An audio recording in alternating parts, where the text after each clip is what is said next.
Well, we're about 3.5 days into the negotiating session in Tianjin, and I think what's most notable is that there's now an outline beginning to emerge for what an agreement in Cancun could be. This isn't going to be a legally binding, full-on treaty kind of agreement.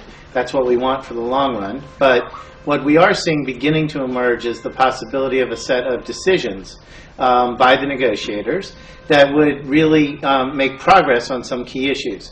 And there's discussion, there's now the words of the week are a balanced outcome, a balanced package. And the question is, what's going to be in this package? What's not perhaps going to be in this package? How far does it go? And there are many definitions now of balance for what this package might look like. And from our point of view, it's got to have some key elements. There are things that really need to get done in Cancun and that Tianjin can set the ground for. One of those is the establishment of a global climate fund. This would be a new institution, a new kind of body that would be the body through which finance would flow. The funds would come through this, and this can be a really innovative way of addressing climate action on a global scale. We also think there has to be a roadmap to the future so that we can get to that kind of binding legal agreement that we really need at the end of the day. And the question is whether this kind of balance is going to emerge and whether these kind of outcomes are really going to be the things that governments and countries seize when they get to Cancun. And what we have an opportunity in the next couple of days here in Tianjin to do is really lay the ground for that.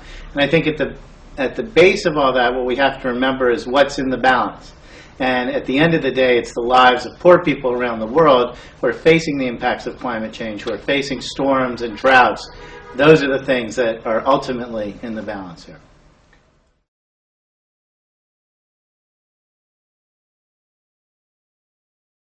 Well, what we've been seeing is that the money right now isn't going to the people who need it most.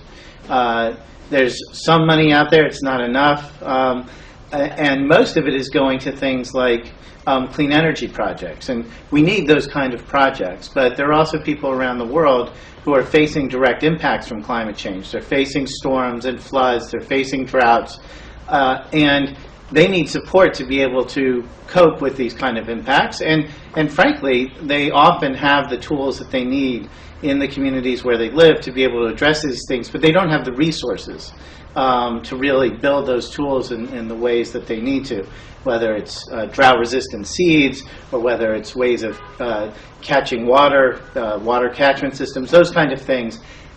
They need the resources for.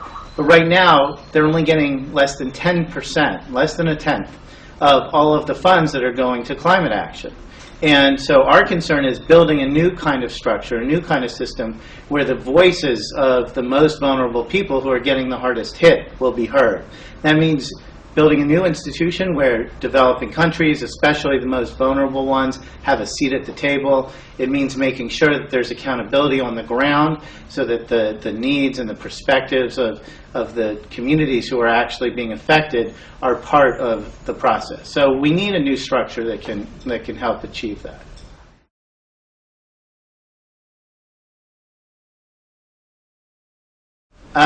Often in many communities around the world, it's women who are the most affected, who are the hardest hit, in fact, by climate impacts. It's not just where you are, but who you are. And that's true because women play a central role in their family in many, many communities around the world in providing food, in providing water.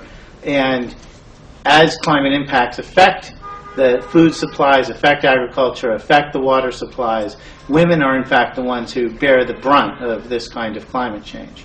And so it's critically important that the impacts on women, the specific impacts, the disproportionate impacts be addressed, and that we come up with ways of addressing these kind of dynamics and making sure that women's voices are heard. And that's true all through the system. They need to be heard at the community level, all the way up through the governing structures, through the kind of board that a climate fund, a global climate fund would have. They need to be represented in a fair way in these kind of processes so that at the end of the day, women's perspectives can really be taken into account.